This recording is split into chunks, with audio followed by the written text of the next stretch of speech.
오늘 함께 나눌 말씀은 이사야 66장 1절에서 4절까지의 말씀입니다.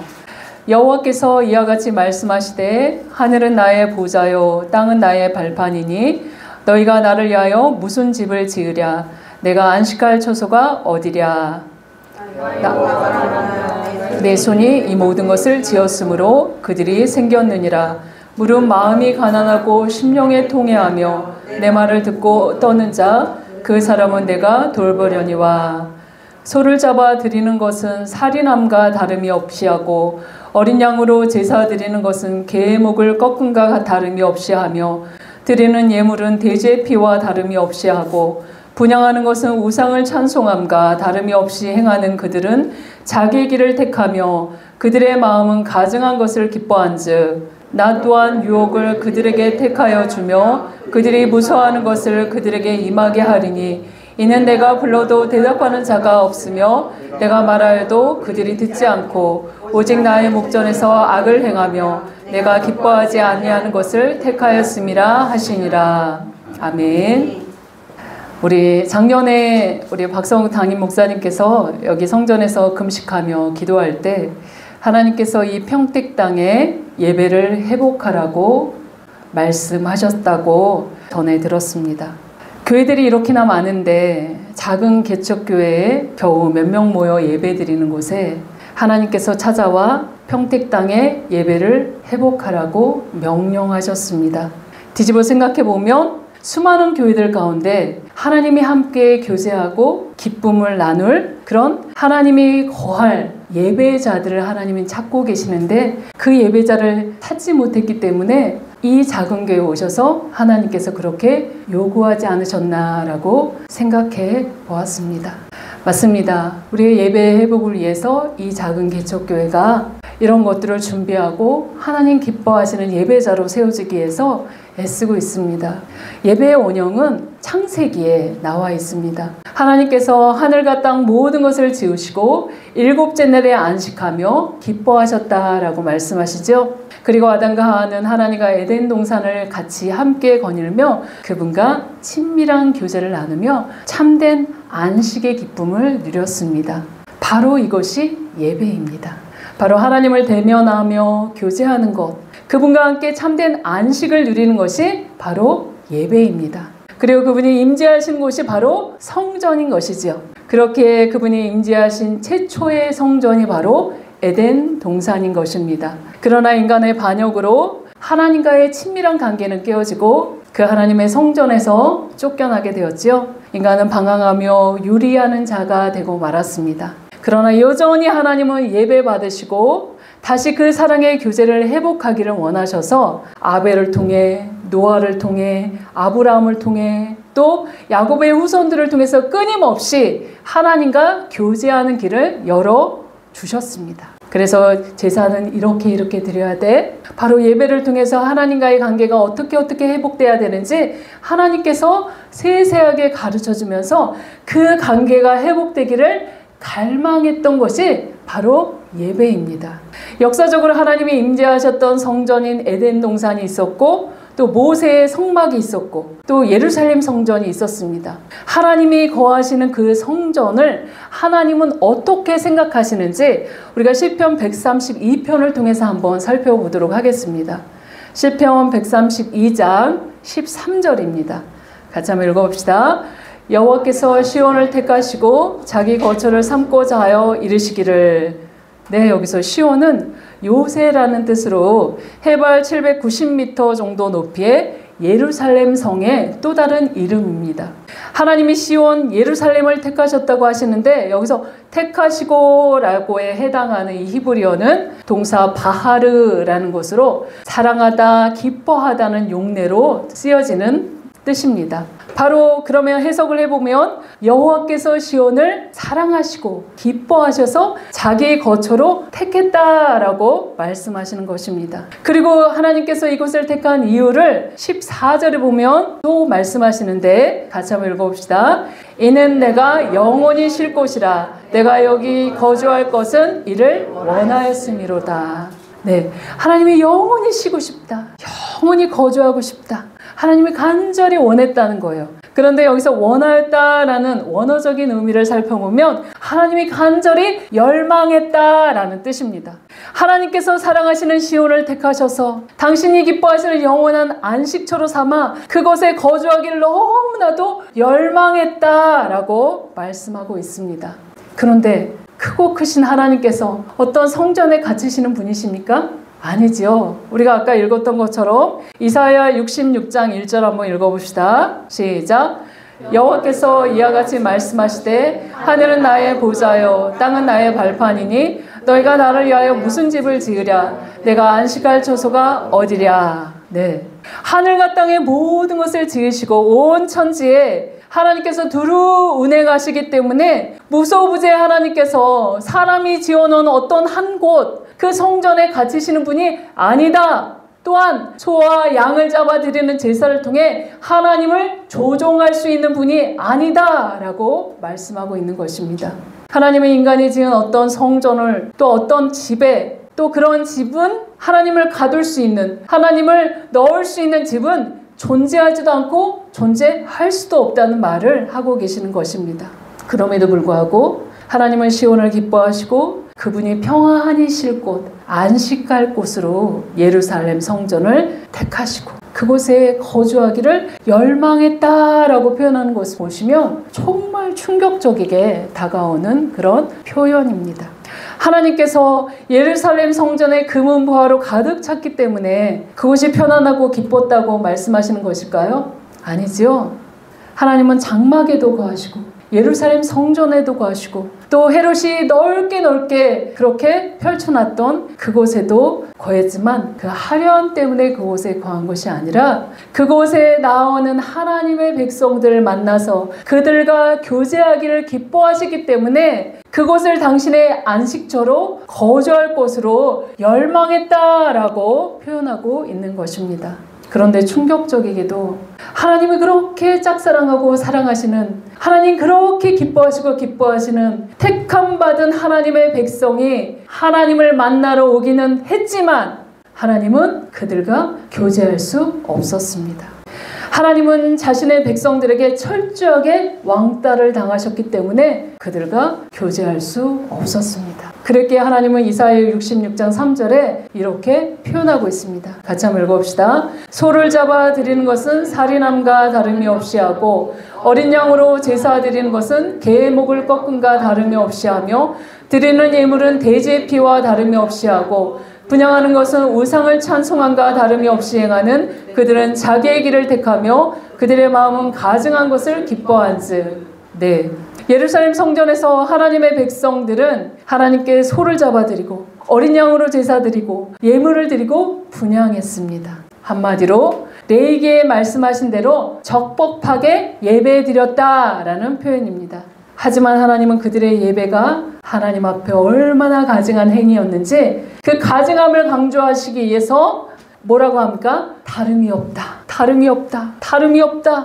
없다 라고 그렇게 계속해서 그렇게 점층적으로 나아가는데 자기 백성의 예배 행위가 얼마나 가증한지 마음이 없고 형식적인 그 예배들로 가득 찼기 때문에 그 예배는 살인죄, 무의미한 행위, 도저히 받아들일 수 없는 가증한 행위, 배교 행위다라고 그렇게 말씀하셨습니다. 이사야 선지자가 살던 시대가 어떤 시대길래 하나님은 자기의 백성 예배를 도저히 가증스러워서 받지 못하겠다라고 말씀하셨을까요? 이사야 1장 1절입니다. 이사야는 우시야, 요담, 아하스, 히스기야 시대에 활동했던 선지자입니다. 이사야가 사내립이 죽는 것까지 기록한 것을 보면 히스기야 아들 므낫세까지 약 60여 년간 활동한 그런 선지자였습니다. 그렇기 때문에 북방 이스라엘, 남방 유다의 모든 것들, 한 세대의 모든 것들을 봤던 선지자가 이사야입니다. 북방 이스라엘은 바알을 비롯한 이방신 등 온갖 잡신으로 하나님도 섬기고 우상도 섬기는 우상천지가 되고 말았습니다. 그래서 우상을 섬기는 그들이 도덕적인 타락과 얼마나 부패했는지 하나님은 그들을 건져낼 수 도저히 씻어서 다시 회복할 수 없는 상태가 되자 그들을 아수르라는 몽둥이를 사용해서 심판하셨습니다.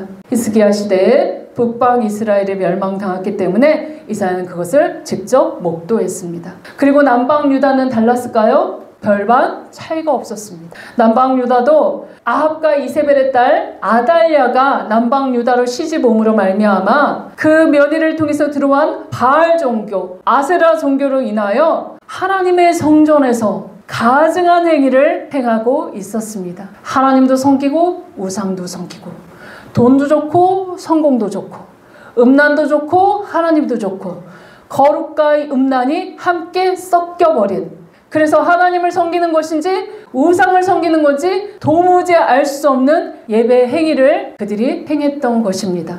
하나님의 백성들이 하나님의 뜻과 상관없이 자기 소견에 좋은 대로 하나님의 말씀을 왜곡하여 해석하고 자기가 좋아하는 우상들을 섬기는 그런 가득한 우상천지, 그렇기 때문에 도덕이 무너지고 불의가 가득한 타락한 시대가 바로 이 시대였습니다. 이런 모습에 하나님이 얼마나 탄식했는지 이사야 1장 2절에 이렇게 시작합니다. 하늘과 땅을, 사람을 증인으로 세울 수 없으니까 하늘과 땅을 증인으로 송환하여 탄식하십니다. 같이 한번 읽어봅시다. 하늘이여 들으라, 땅이여 귀를 기울이라. 여호와께서 말씀하시기를 내가 자식을 양육하였거늘 그들이 나를 거역하였도다. 네, 하나님의 자녀들이 하나님을 거역하며 배교하는 시대. 그럼에도 불구하고 하나님은 그들을 짝사랑하시고 끊임없이 사랑하시고 끊임없이 기뻐하셔서 선지자들을 끊임없이 보내셔서 돌이켜라, 돌이켜라, 돌이켜라 라고 설득하고 또 설득하십니다. 돌이키는 것은 그들의 죄악된 행위를 고치고 하나님 앞에 참된 예배자로 하나님과 교제하는 것이 돌이키는 것입니다. 그런데 그들은 돌이키는 흉내만 냈지요. 하나님께 예배 드린다고는 하지만 외식하는 예배였습니다. 여기서 외식이라는 것은 연기자가 가면을 쓰고 쇼를 하고 연기하는 모습이 바로 외식하는 행위입니다. 바로 마음이 없는 예배, 형식만 있는 예배, 하나님께 쇼로 보여드리는 예배, 정말 영과 진리로 예배드리지 않고 겉만, 포장만 번지르르한 예배, 바로 그런 예배였기 때문에 하나님께서 가증하다라고 말씀하신 것입니다. 이사야 66장 3절 끝에 보면 하나님께서 그런 그들을 향해서 이렇게 말씀하시는데 우리 노란색 칠한 부분만 한번 읽어봅시다. 그들은 자기의 길을 택하며 그들의 마음은 가증한 것을 기뻐한즉. 네, 여기서 가증한 것 하면 구역질이 날 정도로 더러운 것이라고 말씀하고 있습니다.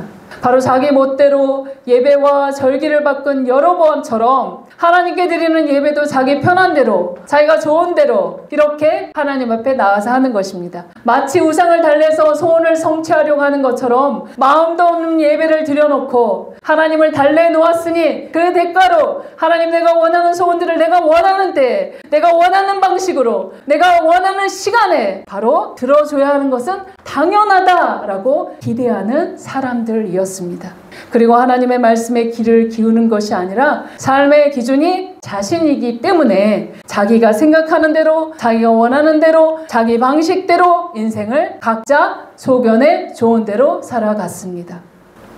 그래서 이 부분을 쉬운 성경에는 이렇게 번역하고 있습니다. 같이 한번 읽어봅시다. 이런 사람은 자기 멋대로 하며 내 뜻을 따르지 않는 사람들이다. 그들은 그런 역겨운 짓 하는 것을 좋아한다.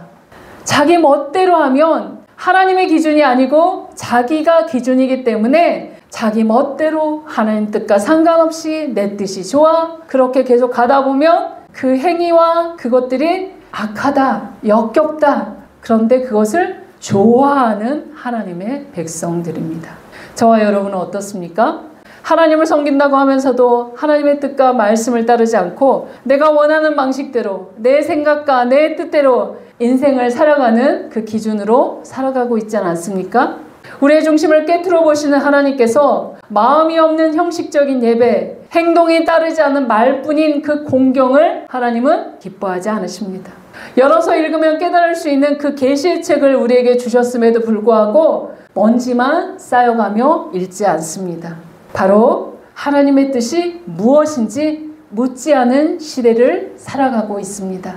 그리고 내 기준, 내 멋, 내 뜻대로 인생을 마음껏 살아가고 있습니다. 그런데 세상 사람들은 그렇게 살아갈 수 있지만 하나님의 자녀라고 하는 우리가 세상 사람들과 조금도 다르지 않게 삶을 살아가고 있으면 하나님 보시기에 어떻게 한탄하겠습니까?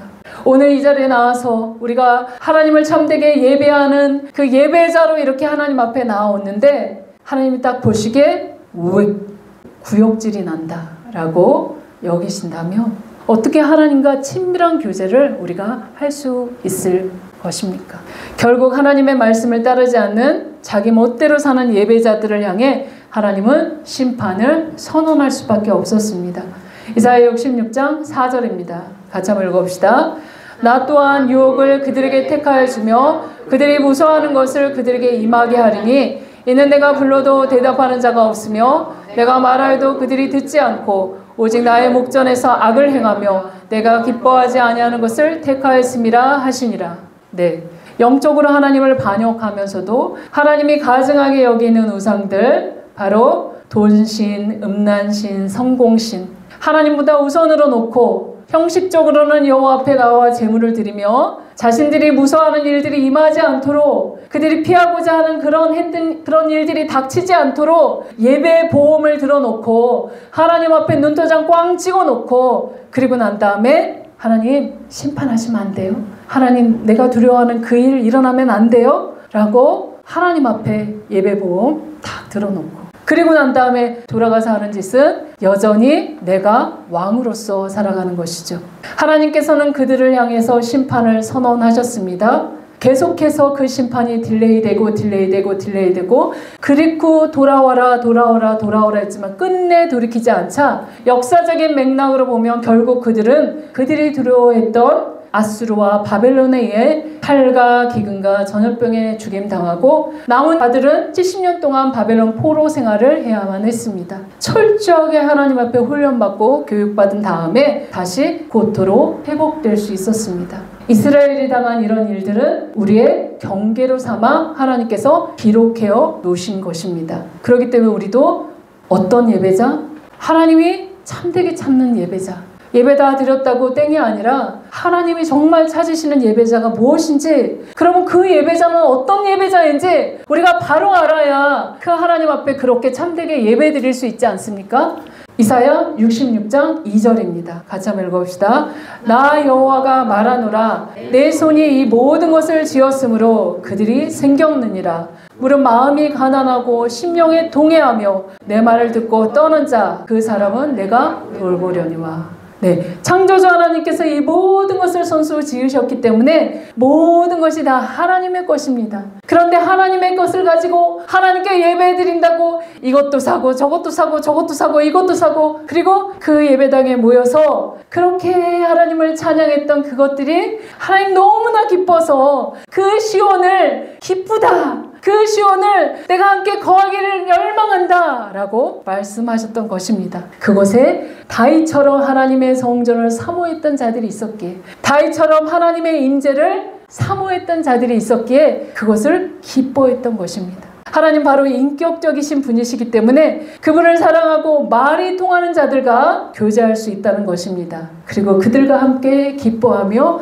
안식을 누리고 싶다는 것을 하나님은 간절히 열망한다는 것입니다. 바로 사람의 손으로 지은 예루살렘 성전은 없어졌지요. 이제 하나님이 직접 세우신 성전이 있는데 그것은 하나님의 아들 예수 그리스도의 십자가의 보배로운 피로 산 그런 핏값으로 산 성전입니다. 고린도전서 3장 16절 읽어봅시다. 너희는 너희가 하나님의 성전인 것과 하나님의 성령이 너희 안에 계시는 것을 알지 못하느냐. 네, 저와 여러분이 예수님 믿고 하나님의 자녀가 되었다면 그 즉시 우리의 몸은 하나님이 직접 세우신 하나님의 성령이 거하시는 거룩한 성전이 된다라고 꽝꽝 인쳐주셨습니다. 그러면 한 집에 거했다면, 한 집에 거하면서 교제도 하지 않고 여태 살았다면 그 성령님께서 얼마나 불편하셨겠습니까? 그렇기 때문에 어떻게 해야 됩니까? 그 성령 하나님을 인격적으로 모셔드리고 환영하고 그분과 교제하고 대화하고 그리고 그분과 함께 참된 쉼을 누리는 것, 이걸 하나님은 오늘도 우리 가운데 열망하신다는 것을 알아야 됩니다. 그렇게 이사야 66장 2절에 보면 하나님의 성전이 된 예배자들의 특징이 나옵니다. 세 가지가 나오는데 첫 번째는 마음이 가난한 자들입니다. 마음이 가난하다는 것은 진짜도 아무것도 없는 빈 털털이 바로 이론도 없는 그런 가난함입니다. 우리가 하나님을 위해 무언가 할 수 있다는 생각, 그만한 마음이 일도 없는 그런 마음이 이 가난한 마음입니다. 바로 우리 주님께서 산상수훈에서 심령이 가난한 자는 복이 있나니 천국이 그들의 것이다 라고 말씀하신 것처럼 마음이 가난한 사람은 오직 모든 것이 하나님의 은혜로 채워져 있기 때문에 그들이 복이 있다라고 말씀하시는 것입니다. 그리고 하나님의 성전이 된 예배자 두 번째 특징은 심령에 통회하는 자들입니다. 심령의 통회란 무엇일까요? 나의 죄된 본성으로 인하여 심한 영적 고통에 의해서 나는 영원히 멸망받아 마땅한 존재구나. 나는 심판받아 마땅한 죄악덩어리라는 것을 깊이 통감하는 것입니다. 그렇게 내 영혼이 산산이 부서지는 듯한 그 쪼개진 심령으로 내 죄에 대한 심한 고통을 느끼기 때문에 죄를 미워하고 멀리하게 되며 죄를 끊지 못해 또다시 범죄하게 될 때, 또다시 넘어지게 될 때 애통해하며 그 죄의 값을 달게 하나님 앞에 받으며 다시는 범죄하지 않으라고 결단하는 자들이 바로 이런 자들입니다. 그렇기에 그 애통하는 마음으로 죄를 결국에는 끊어낼 수 있는 사람들이 바로 이런 사람입니다. 그렇게 예수님은 애통하는 자들은 복이 있나니 그들이 위로를 받을 것이며 라고 말씀하신 게 바로 이런 의미입니다. 또한 하나님의 성전이 된 예배자의 세 번째 특징, 하나님의 말씀을 듣고 떨므로 하나님 앞에 나아가는 자들입니다. 내 말을 듣고 떠는 자, 이 떠는 자라는 것은 히브리어 언어로 하레트인데 극한 두려움에 사로잡혀 있는 모습을 표현할 때 이런 단어를 사용합니다. 하나님 앞에 극한 두려움으로 경외함으로 두려워 떨며 그 말씀에 실행하는 자. 그러나 교만한 사람은 하나님의 말씀에 대한 두려움이 없지요. 그렇기 때문에 하나님의 말씀을 멸시하고 조롱하고 경멸합니다. 그러나 하나님의 말씀을 존중히 여기는 자는 하나님이 명하시는 일을 외에는 아무것도 하지 않으려는 마음으로 주님의 말씀을 두려움과 경외함으로 받아들입니다. 그런데 하나님의 백성 이스라엘은 어땠나요? 이사야 66장 4절입니다. 하반절에 나오죠. 뭐라고 합니까? 내가 불러도 대답하는 자가 없으며 내가 말하여도 그들이 듣지 않고 오직 나의 목전에서 악을 행하며 내가 기뻐하지 아니하는 것들 택하였습니다. 네, 쉬운 성경으로 이 부분을 이렇게 해석합니다. 그들은 내가 불러도 대답하지 않았고 내가 말하도 귀담아 듣지 않았다. 그들은 내가 악하다고 말한 일을 행했으며 내가 좋아하지 않는 일들만 골라서 했다 라고 말씀하십니다. 자기가 하나님이 되고자 하나님을 반역한 아담과 하와는 하나님의 거처, 하나님의 성전 에덴 동산에서 쫓겨날 수밖에 없었듯이 내 자아로 가득한 사람은 하나님과 교제할 수 없기 때문에 하나님에게서 쫓겨날 수밖에 없습니다. 그러나 하나님은 그토록 그렇게 찾으시는데 그 시온을 그리워하며 그 당신이 기뻐하는 그 안식처, 바로 하나님 앞에 참되게 예배하는 자, 하나님을 기뻐하며 하나님과 말이 통하며 하나님과 교제하며 참된 안식을 하나님은 여전히 갈망하는데 그들은 하나님이 불러도 답하지 않고 하나님이 말씀하셔도 귀담아 듣지 않고 자신이 원하는 방식으로 하나님이 악하다고 하는 것들만 골라서 하나님이 좋아하지 않은 것들만 골라서 결국 그들은 행했습니다. 그래서 하나님은 사람의 손으로 지은 예루살렘에서 하나님은 안식할 수 없었습니다. 그렇게 예루살렘 성전을 대적의 손에 붙여 불태워 하나님도 섬기고 우상도 섬겼던 그 가증한 곳을 소각시켜 버리셨습니다. 이렇게 하나님이 그토록 갈망하고 회복하기 원하는 예배는 어떤 특정한 장소, 그것이 아니라는 것을 알 수 있는 것이죠. 바로 하나님을 참되게 예배하는 자들이 모인 곳, 그곳에 그 모인 예배자들의 특징은 마음이 가난하고 심령에 통회하며 하나님의 말씀을 듣고 두렵고 떨림으로 나아가는 자들이 모인 곳, 바로 그것이 하나님이 기뻐하시는 그 시온 공동체, 하나님이 기뻐하시는 바로 그곳, 하나님이 안식하실 수 있는 거처라는 것을 알 수 있습니다. 저와 여러분이 이런 공동체가 되기를 소망합니다. 그런데 그런 공동체로 끝나는 것이 아니라 하나님은 그런 자들을 돌보신다라고 약속하십니다. 이사야 66장 2절 끝에 보면 그 사람은 내가 돌보려니와 라고 말씀하시는데, 원문으로 해석하면, 직역하면 그 사람은 내가 유심히 바라볼 것이다. 하나님의 눈동자가 계속해서 그를 따라다니고 있는 내용입니다. 바로 그가 무슨 일을 하든지 그 뒤를 돌보아 주신다는 말씀인 것입니다. 세상의 부자들과 권세자들이 우리 뒤를 봐준다고 하면 얼마나 든든합니까? 그런데 그것보다 더 높고 위대하신 하나님께서 하나님의 깊은 관심과 사랑으로 계속해서 우리를 따라다니면서 주목하여 돌보시며 뒤를 봐준다고 하니 얼마나 든든한 일입니까? 저와 여러분 어떻습니까? 우리가 뭐라고? 이 높고 위대하신 분이 우리를 성전 삼아 우리를 택하시고 우리 안에 평안히 안식하실 그 거처를 삼으신다는 거, 얼마나 이게 놀라운 그 빅뉴스입니까? 정말 그것도 너무나 감사한데 하나님이 우리를 돌보아 주신다고 하시니 얼마나 든든한 일입니까? 하나님이 돌보신 사람 대표적으로 한 사람만 뽑는다면 멸망성인 여리고성에서 구원함을 받은 기생 라합입니다. 말 그대로 몸을 파는 여자였습니다. 그런데 그는 하나님이 행하신 큰 일을 듣고 떨므러 상천하지 하나님 오직 여호와 하나님 한 분이시다라는 신앙으로 고백하고 정탐꾼들을 숨기고 하나님이 그 땅을 차지할 거라는 것을 믿고 하나님을 두려워함을 고백했을 때 하나님이 주목해서 그는 돌보시는 여인이 되었습니다. 그 멸망성인 여리고에서 구원해 주셨을 뿐만 아니라 하나님의 족보, 예수님의 족보에 들어가는 영광을 누리게 하셨습니다. 바로 하나님께서 끝까지 돌보시고 책임지셨다라는 것들을 기록하고 있는 것입니다.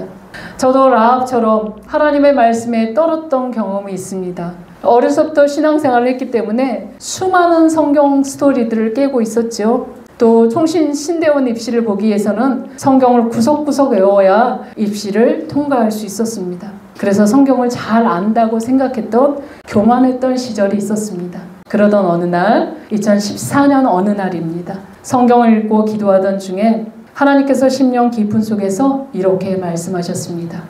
내가 언제 내 말을 존중히 여겼느냐. 심령 깊은 속에서 그 책망의 말씀 앞에 저는 그 순간 얼음땡 되고 말았습니다. 그저 아무 말도 할 수 없고 그냥 그 앞에 엎드렸습니다. 그리고 부들부들 떨 수밖에 없었습니다. 그리고 그동안 하나님의 말씀을 존중히 여기지 않았던 저의 죄를 회개했습니다. 하나님 앞에서는 바로 우리의 죄가 그 즉시 읽혀집니다. 그런 하나님의 신현의 경험 이후에 하나님의 말씀을 대하는 태도가 완전히 180도 달라졌습니다. 성경 한 말씀 한 말씀이 1.1도 변함이 없는 성취되었고 성취되고 있고 성취될 그런 말씀으로 믿게 된 것입니다. 하나님을 아는 것은 단순히 지식적으로 아는 것을 초월합니다. 하나님의 말씀, 그 성경은 바로 곧 하나님이십니다. 그렇게 그 말씀은 문자적으로나 또 상징적으로나 여러 초월적인 그 모든 것을 초월해서 하나님은 반드시 성취시키실 것입니다. 저의 이러한 경험처럼 여기에 한 사람 한 사람도 바로 한 성령, 한 하나님의 자녀이기 때문에 여러분에게도 동일하게 하나님께서 말씀하실 것입니다. 뭐라고요? 너는 내 말을 존중히 여기느냐? 너는 내 말을 듣고 떨어 보았느냐? 이런 질문이십니다. 여러분은 어떻게 답변하시겠습니까?